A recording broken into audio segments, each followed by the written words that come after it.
What's up, guys? Sam here with Bag Season, and as always, I'm here with Zach Stickney. We're here for our third episode. Zach, how you feeling, bro?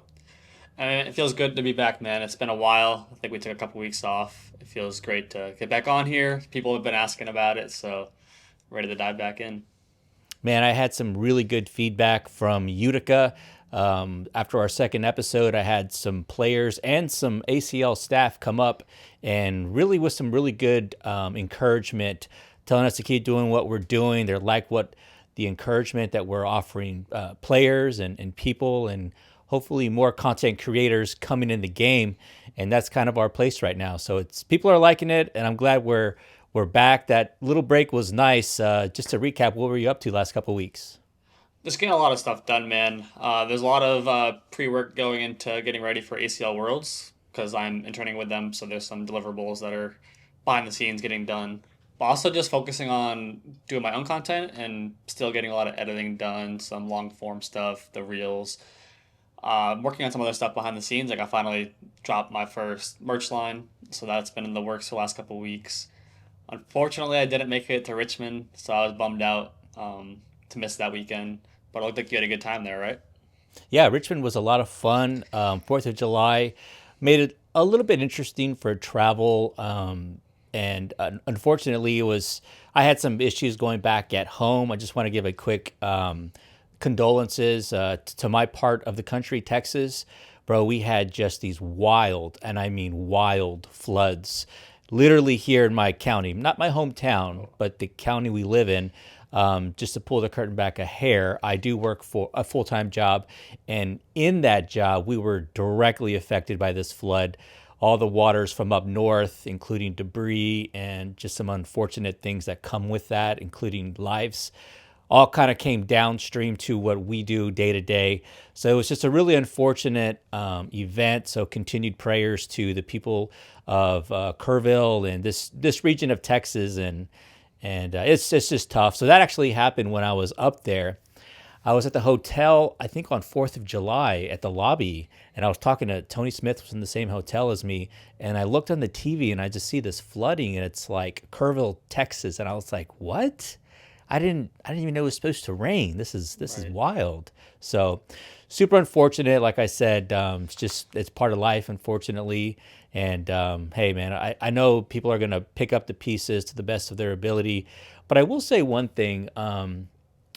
Tragic events like this, it does lead to an opportunity for fundraisers, and a lot of people will do cornhole events to raise money for victims and people that were directly affected by these tragedies. So I'm hoping to see some stuff that pop up in my region, in my area. And if I do, I'm definitely going to take a part of it and get a chance to get some cool content because we had an event like that a few years ago, and I met some of the best people in the cornhole culture in Uvalde, Texas, a couple years ago after they went through something. And it's just weird how tragedy can bring people together. And the game of cornhole kind of was the through line. So that was pretty interesting. So, Yeah, um, absolutely devastating. Definitely prayers up to Texas. And like you said, it kind of does build community in a way. It's kind of cool that Cornell has that aspect where you can have those tournament fundraisers for charities or causes like this. I was grateful to be a part of a lot of those back in the Northeast. We ran a lot of fundraiser tournaments with a company I worked for, Wicked Cornhole, and it was just really cool to see all of these different communities come together to support one another in times of need, whether it was a loss of a family member, fires, just pretty much mhm. anything really, kids, profits, stuff like that. So it's just one of those cool aspects again that Cornell has that other sports can't do as much of. Yeah, it really is. So, no easy transition, but let's try to transition back to the game.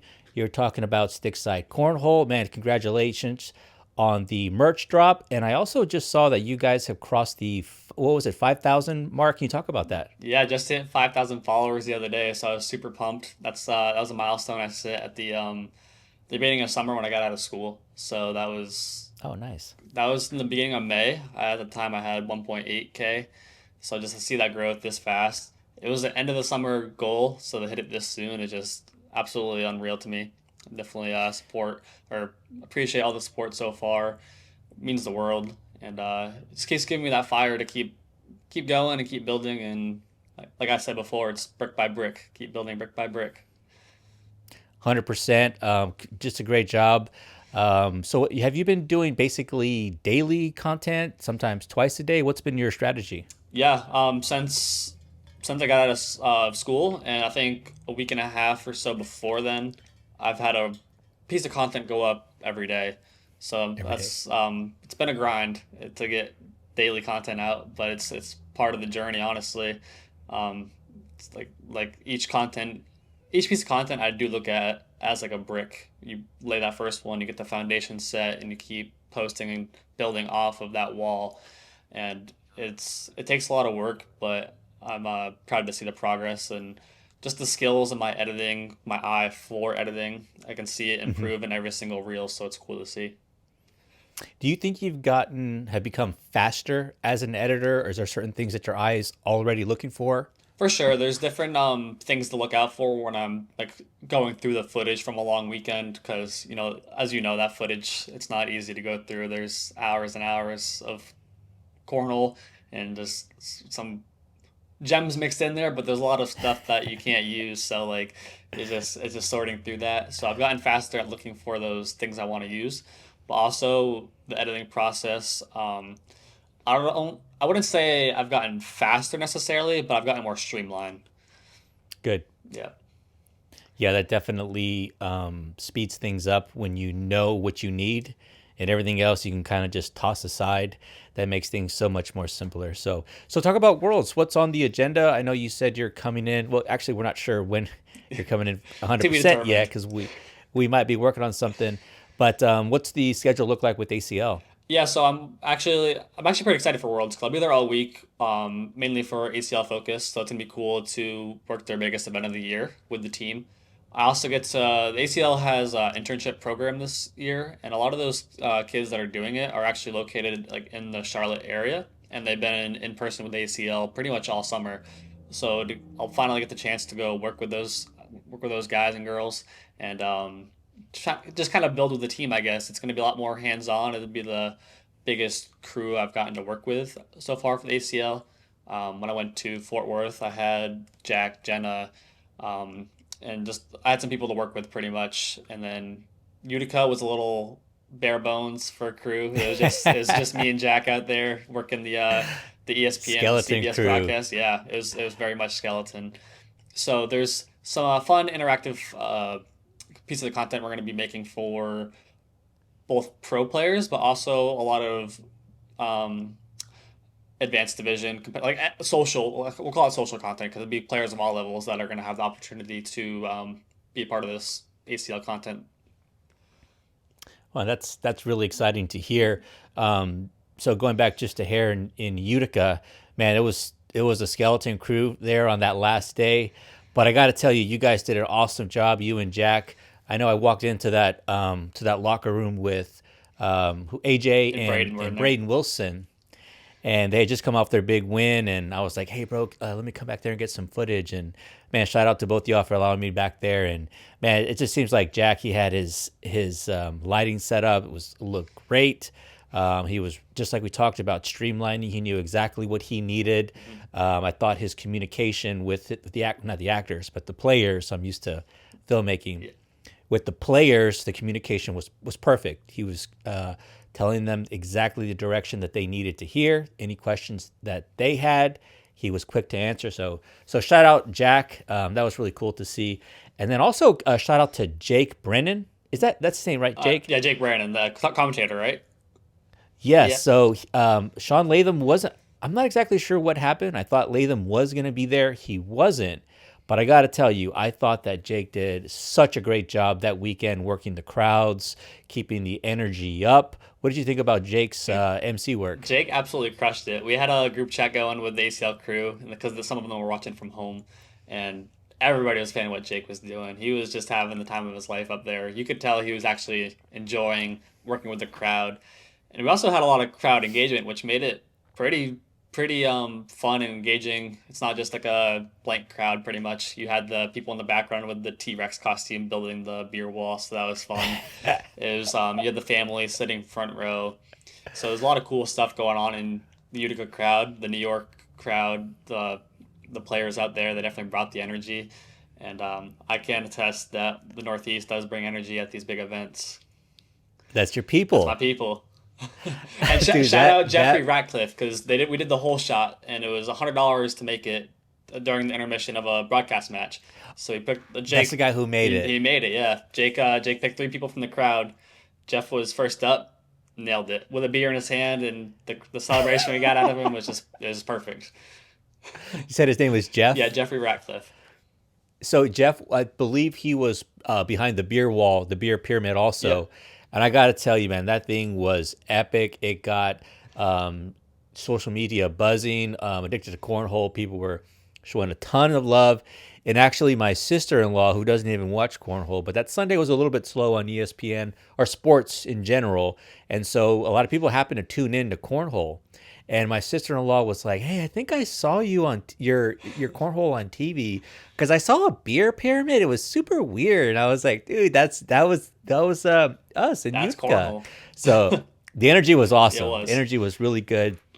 And one last thing on Jake, I love that bit he did whenever Tony he had to go take a leak real quick, so he jumps out to use the bathroom.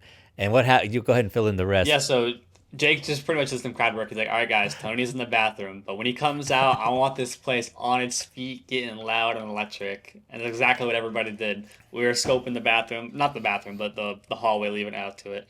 And as soon as we saw Yeah. Tony walk out the tunnel, everybody's got on their feet, started Yeah. cheering. It was an Wow. awesome moment. That was pretty cool. Yeah. Very cool. So Utica was a lot of fun. Virginia was also fun. And to go full circle, I know on the last two episodes, I gave shout outs to Chalk City Cornhole. They were actually there in That's Virginia, sick. a lot of them. So I had a chance to immediately I saw their tees and I was like, bro, it's fucking Chalk City. So I walk over there and I just introduced myself and they knew who I was. They hadn't seen the podcast episode, but I told them. And just great people. That's awesome. Everything that I hoped it would be, because you never know, Right. right?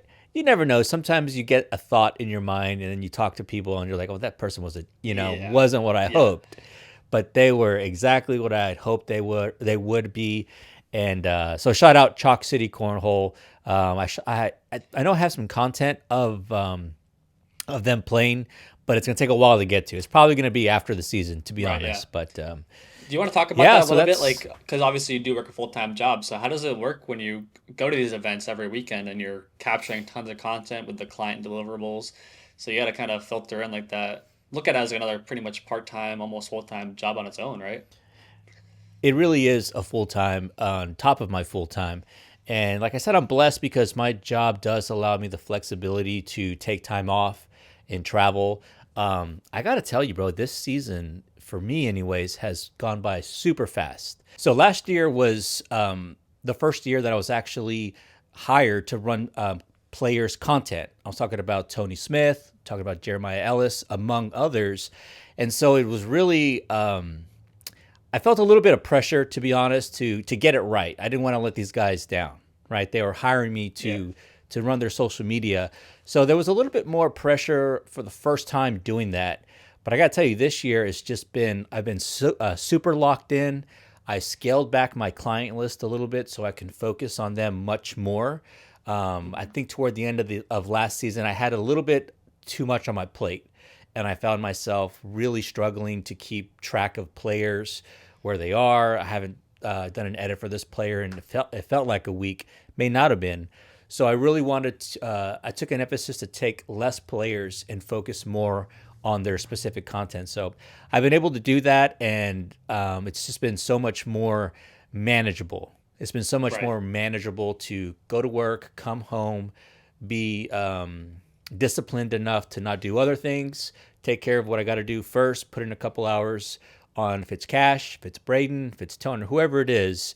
I've gotten much better at rotating it, and now that it's a smaller group, it's easier to do. So it's Yeah, been for sure. good. Yeah. That's awesome, man. It's good that you kind of, it's good to explore because, like you said, it's live and you learn. When you're working with multiple clients, I'm sure it's hard to keep track of who's getting what and when, and making sure it's kind of even too, I'm sure. Yeah, and you do worry like, man, I hope this client AR, for example, perfect example. Um, Man, I hope Brad and Amanda, I dump a bunch of footage at them at one time. So they may have 10 reels in their Dropbox folder. So it may not be another 2 weeks till it gets reloaded. Hmm. And toward the end of that second week, I do wonder, like, man, it's been a while. They've posted most of the clips because I do kind of keep an eye out for what they're posting. And but that's where communication comes in, right? That's where being a professional, and I say this as somebody who hasn't always been that way. I've had to learn as I've gone. But the same thing as goes with being a player. You're also a professional, right? You have to carry yourself right, and it all starts with communication. You have to be able to speak to your client, or for players, with it could be your bag company or your sponsors. If you're not if they're not verbal, if you guys aren't communicating, there's no way you guys are going to know what the other's thinking. Somebody could be upset, feel a certain type of way. So that's where communication really is important. That's where it starts.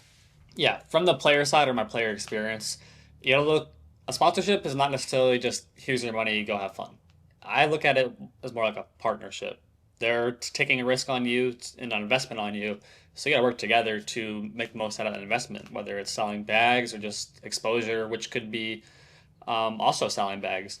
You need to communicate, like you said, there's going to be certain deliverables that you sign on at the start of the year, whether it's play this many tournaments, this many social media posts a week or a month.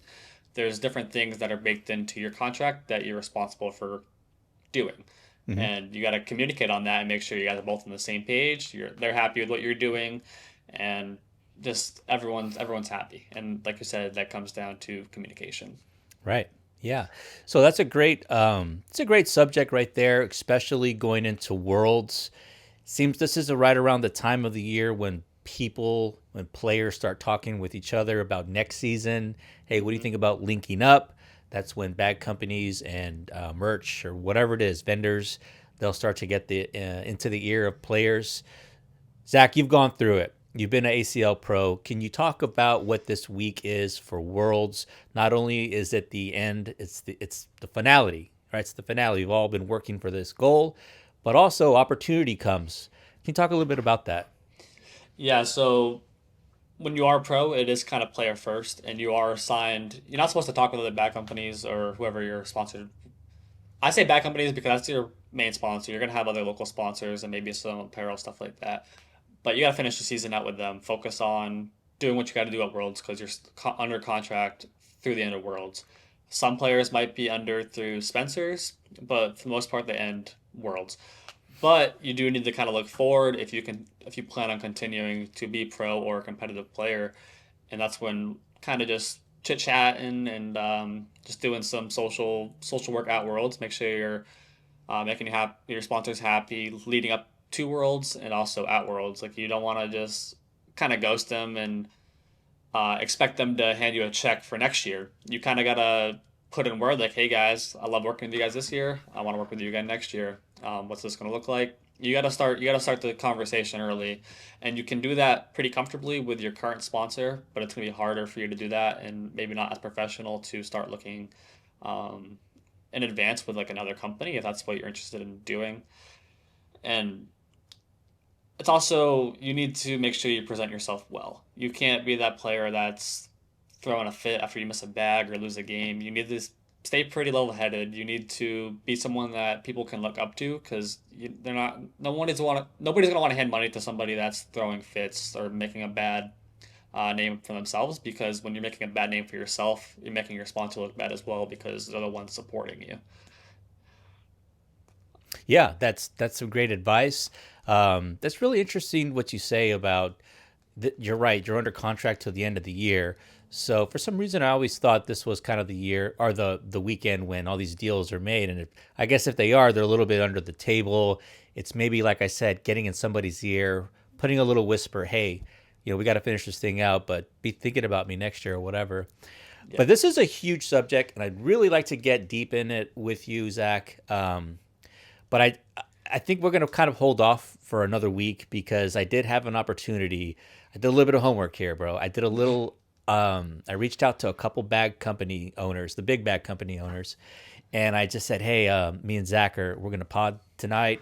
I kind of want to talk about sponsorship for players next season. What's the right way to go about it with bag companies and merch lines, and what's the wrong way to do it, especially with the how many players are we getting next year? What is the number at? So that's an interesting thing to see for next year because a few weeks ago everybody assumed it's gonna be 100 pros. Now it's 695. Okay, right. So there's going to be a lot more players all looking for these bag companies. They can only do so much, guys. So it's a huge subject, and I kind of want to take a week to kind of sit on it and maybe get some more input from other bag companies and vendors. These merch brands have a lot to do with it. Also, they generate a lot of income, and I'm talking about brands like Girls Throw 2. I think they've done just an amazing job. That's a very specific brand, right? It's focused on women. But I got to tell you, and I think you can agree, I see so many men of all races, all demographics sporting the Girls Throw 2 merch line. And I think that's awesome to see, specifically because it's Girls Throw 2, right? What are your thoughts on that?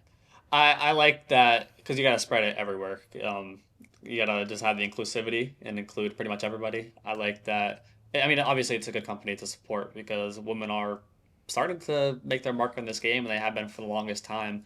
Like if you look at these deep bracket runs from Cheyenne or Sam Finley or even Riley Schaff now, she's been killing it on the boards.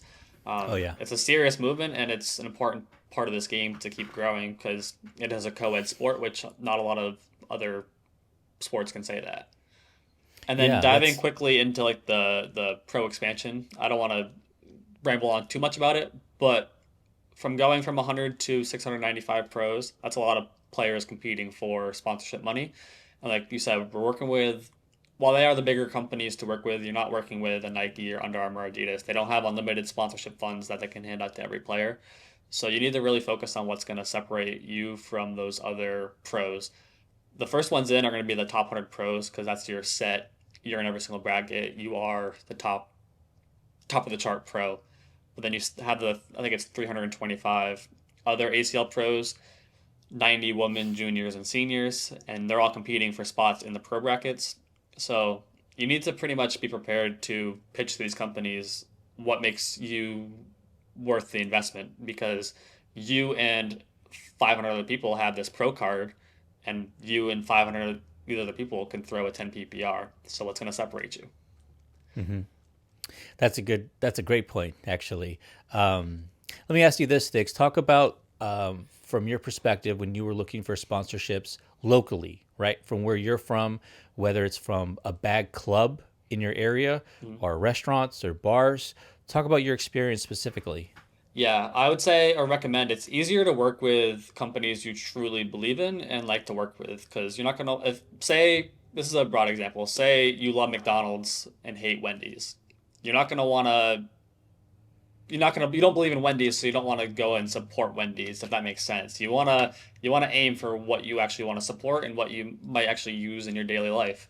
Like let's take if you like energy drinks, try to get an Mm-hmm. energy drink sponsor. If you get haircuts at this place, work with them. If you eat at this restaurant, reach out to them. Just stuff like that. And you like that's when presenting yourself well does come in come in play because especially if you're from a small town, which is Mm-hmm. funny because a lot of pros end up being from small towns. You want to have a good name in the town. You're like a lot of small town kids are like you get to call yourself an Sure. ACL pro. That's awesome. You're a professional athlete now, and you're coming from this small town. They want to support you, but you can't come in and be like, "Yo, give me money." Right. You gotta present it nicely to them. I was thinking about something yesterday when I started pondering about sponsorships for the next season, thinking about what I'm going to do personally. And I was thinking to myself, Sam, if you were an ACL pro or about to be part of this new batch of players, what would I do to separate myself from all these others, especially the top tier 100, right? Hmm. And I was thinking, man, I just, it would be cool if some of these players were to go out, and I'm not talking about myself or you. I'm talking about, well, maybe, but I'm talking about like some of these players that live in small regions, but there's content creators everywhere. It doesn't have to be sports creatives like us, but there's always these young. They're usually young, but there's a group of content creators everywhere who are just looking for clients. Right? They're Right. looking for to get started to build a relationship with somebody. It's an investment. I totally understand that, and if you believe in yourself and you believe in what you're doing, you do have to invest in yourself. You have to put down money to get professional pictures or to get professional content because that's where you separate. And it doesn't have to mean I'm going to fly this content creator to every single event. No, you could do stuff regionally, Yeah, wherever you are. for Doesn't sure. matter. Anywhere in the States, let's say you live in Nebraska or you live in, Washington State, Oregon, in the Pacific Northwest, you just find a content creator is what I would do, right? And find out what the younger ones who are like just getting out of college or just getting started are much more eager to get started. So they might be a little bit more affordable, but they may not know as much. They might be a little bit more green. And that's okay. Learn together, make mistakes together. This is a niche market we're in.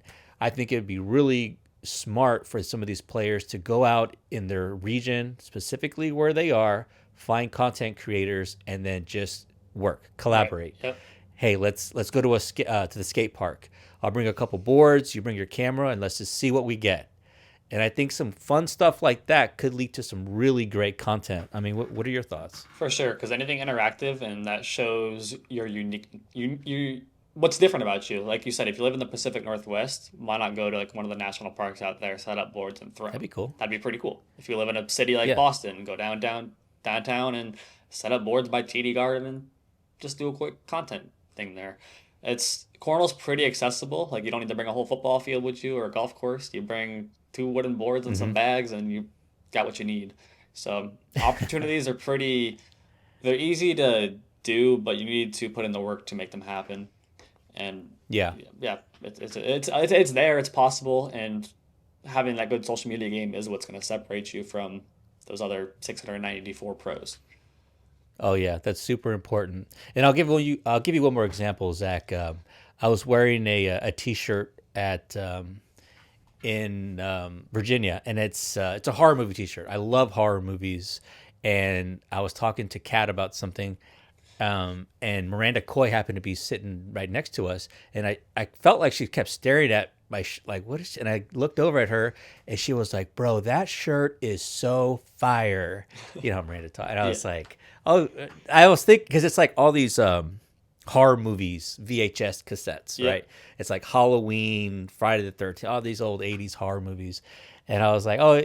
I didn't believe Miranda at first. Like, oh, really, Miranda? You yeah. know horror Thanks. movies? Yeah, yeah, sure. And she's like, no, Sam, really, I love horror movies. So I started chatting up Miranda about it. And sure as shit, she does have a love for horror movies. We started talking about different films that we like in the horror genre, different filmmakers. And I said, damn, Miranda, I have this idea for next year where I kind of want to do separate stuff outside of just typical edits that we've kind of talked about. But it would be super cool to go to like a horror movie convention with an ACL Pro or two and take some boards and have maybe even horror themed bags or something to give away. Hmm. But it really tap into different cultures. And those players like Miranda, if she wanted to, she really does love horror movies. She could even do like movie reviews. I love watching movie reviews on YouTube, Yep. even movies that I've seen because you just want to hear a different person's perspective. Maybe they saw something different than I did. And it's just, I just like, even if our thoughts are almost the same, it's still cool to hear somebody else say the same shit that I Just think of, like-minded people. It's connect with them. like Yeah. minded. Yeah. So I was like, man, that's how players, I would really love to see them start to do that. Just separate your stuff. What do you love to do? Are you into music? Review music or go out to concerts and film it and bring, you know what I mean? Right. Stuff like that, I think is really cool. And you got to separate yourself. You got to do Absolutely. something different than just onboard edits Yeah. because there's so many shots we can get, Right. right? Yep. And that's kind of what everybody's doing now. It's good to see because that's the start. I feel like, and then you got to get Oh, more. yeah. The more you post those, at least for me, the more I posted clips of myself, especially, the more comfortable you become on camera, which is important in being or doing content because you're allows you to be more authentic and be yourself on camera. You're not shy or nervous. Like I'd say for the first podcast we shot, I was maybe a little shy to sit here and talk to a camera for 40 minutes. That's not normal for me. But you got to put yourself outside those comfort zones to progress. The hardest step is the first Yeah, one. you're right. 100%. Yeah. 100%. So let's get into more sponsorships maybe next week or the next time that we pod, because I think there's some really great knowledge that I was passed on today, but it was a lot. And Hmm. I got to kind of take it in, and then we can kind of maybe discuss it and present it to some of these players for next season, because it's right around the corner. We're going to finish up Worlds. Best of luck, all the players going in here. I have some thoughts on what's going to happen, but hey, you got to go out there and these players got to play. These players got to produce. Absolutely. So, any quick shout outs before we wrap this up? Yeah, I'll give. I have two shout outs actually. First of all, my boy Colin Hodette because he's been killing it. He won his pro bracket the other in Richmond, so and he came so close in Utica. My man's been throwing heat. He had like a 15 round perfect game at a tournament back home, and he's also crushing it on the content. He's doing. He went to a local Yeah. regional and he did a little vlog. He told me he was vlogging in Richmond, so I'm gonna see if that comes out pretty soon because that'd be cool to see because. Um, Obviously, he won his bracket. And it was funny because I texted him after I saw his first vlog on TikTok, and I said, "Man, that vlog after Richmond, once you win it, it's gonna kill." And then sure as shit, he went out there and won his bracket. I'm like, okay, maybe I spoke this into existence. Let's see what happens here.